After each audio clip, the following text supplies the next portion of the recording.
শেষ চারে কোন কোন দল থাকছে সেটা কার্যত চূড়ান্ত, কিন্তু ইন্ডিয়ান সুপার লিগ 2024-এর 6 নম্বরে কোন দল থাকবে সেটা এখনও নিশ্চিত নয়। এই পজিশনে থাকার ব্যাপারে দাবিদার বহু দল। শেষ 6 থাকার দৌড়ে ইস্টবেঙ্গলও রয়েছে। তাদের কাজ আরও কঠিন করে দিয়েছে মোহনবাগান সুপার জায়েন্ট।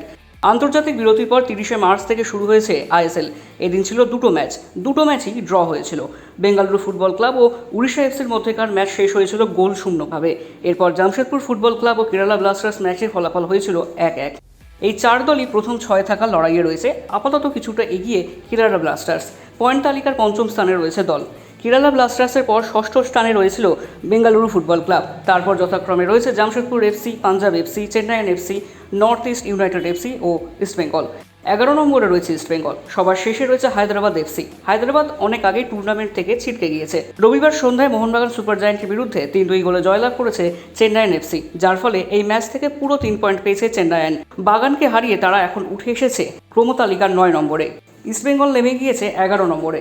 শেষ 6 থাকার দৌড়ে অনেকটা পিছিয়ে পড়ল লাল হলুদ ব্রিগেড।